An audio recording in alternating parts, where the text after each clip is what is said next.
Assalamualaikum warahmatullahi wabarakatuh. Halo, perkenalkan, nama saya Badriatus Salihah dengan NIM 0120222020. Pada video kali ini, saya akan membahas tentang kewajiban jangka pendek utang wesel. Nah, apa sih utang wesel itu? Utang wesel adalah pinjaman jangka pendek oleh seseorang atau perusahaan dengan cara menerbitkan sebuah bukti tertulis yang disebut wesel bayar.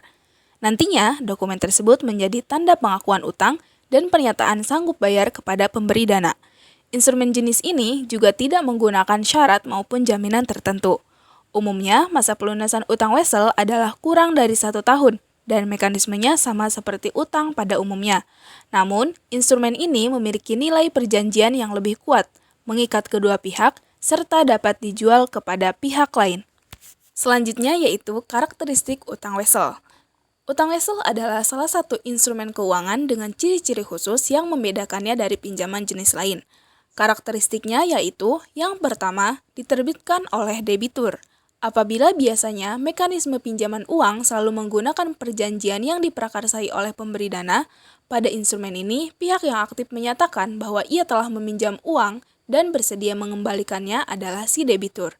Hal tersebut ditandai dengan penerbitan utang wesel atau disebut juga wesel bayar. Dokumen tersebut nantinya akan menjadi alat bukti bagi kreditur untuk menagih utang kepada debitur. Selain itu, pihak pemberi pinjaman juga akan menerbitkan wesel tagih sebagai dokumen tertulis mengenai utang yang belum dibayar oleh peminjam dana. Yang kedua yaitu bertambah pada sisi kredit. Dalam jurnal akuntansi, pencatatan utang wesel adalah pada sisi kredit. Namun, hal ini hanya berlaku jika utang tersebut belum dilunasi. Apabila nanti peminjam telah melakukan pelunasan, maka pencatatannya akan berpindah ke sisi debit. Yang ketiga yaitu jangka waktunya kurang dari 1 tahun.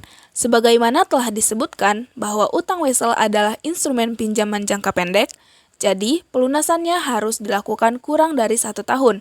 Hal ini tentu akan memberi keuntungan bagi kreditur karena mempercepat kembalinya dana dan profit. Yang keempat yaitu termasuk dalam pasifa. Utang wesel adalah jenis kewajiban penerbitnya untuk melakukan pelunasan kepada kreditur. Oleh karena itu, dalam jurnal akuntansi dan pencatatan keuangan, instrumen ini termasuk ke dalam pasifa. Nah, yang terakhir yaitu termasuk jenis kewajiban lancar. Sebagaimana telah dibahas bahwa utang wesel adalah pinjaman jangka pendek, hal ini selaras dengan pengertian kewajiban lancar dalam akuntansi, yakni sebagai nominal yang harus dibayar menggunakan aktiva lancar perusahaan. Biasanya, pembayaran ini harus dilakukan selama masa jatuh tempo yang singkat, yakni sekitar 1 tahun. Dengan demikian, utang wesel digolongkan sebagai salah satu kewajiban lancar. Jenis-jenis utang wesel. Utang wesel terbagi menjadi dua. Yang pertama yaitu utang wesel tak berbunga.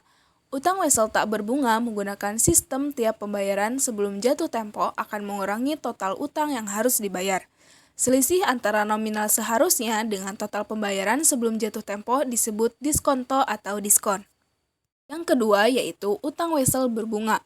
Utang wesel jenis ini merupakan tagihan yang pada saat pembayarannya, debitur harus membayar pokok hutang sekaligus bunga, yang dihitung dari nominal wesel pada periode penerima sampai dengan jatuh tempo. Apa sih kelebihan dan kekurangan utang wesel? Utang wesel adalah bukti pinjaman yang sederhana dan cukup menguntungkan bagi kedua belah pihak. Namun, instrumen ini juga memiliki beberapa kelemahan. Berikut kelebihan dan kekurangannya. Kelebihan utang wesel adalah terkait jangka waktunya. Dengan masa pelunasan yang cenderung pendek, maka hal ini akan menguntungkan bagi kreditur karena memungkinkan pengembalian dana beserta profit secara cepat. Selain itu, kesepakatan keduanya sangat jelas dan mengikat secara hukum, sehingga memberi rasa aman bagi pemberi pinjaman. Meskipun utang wesel adalah instrumen menguntungkan, namun terdapat kelemahan yang harus kita perhatikan. Pendeknya masa jatuh tempo juga dapat memberikan kerugian bagi kreditur. Hal ini terjadi apabila terlalu banyak pinjaman dilakukan dalam bentuk utang wesel. Sedangkan jumlah kas tidak cukup untuk bertahan hingga jangka waktu pelunasan dan suku bunga juga tidak menentu. Terlebih lagi, likuiditas perusahaan menjadi sulit akibat terbebankan oleh instrumen ini. Setelah mengetahui pengertian, karakteristik hingga kelebihan dan kekurangannya, penting untuk kita tahu bagaimana cara mencatatnya. Contoh, Pada tanggal 20 Agustus 2021, PT DFG mengeluarkan wesel bayar 150 hari atau 5 bulan dengan nilai 50 juta rupiah untuk PT JKL. Dana ini digunakan untuk pembelian bahan baku produksi. PT JKL memberikan diskonto 1% per bulan atau sebesar 2,5 juta yang didebit ke dalam beban bunga sehingga hasil yang diperoleh adalah 47,5 juta dan langsung didebit ke dalam persediaan.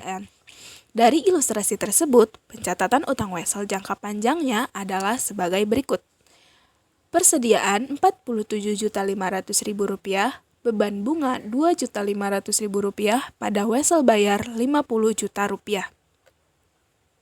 Adapun jika debitur telah melunasinya, maka pencatatan utang wesel adalah sebagai berikut. Wesel bayar Rp50 juta pada kas Rp50 juta. Mungkin itu pembahasan utang wesel pada video kali ini. Sekian dari saya. Wassalamualaikum warahmatullahi wabarakatuh.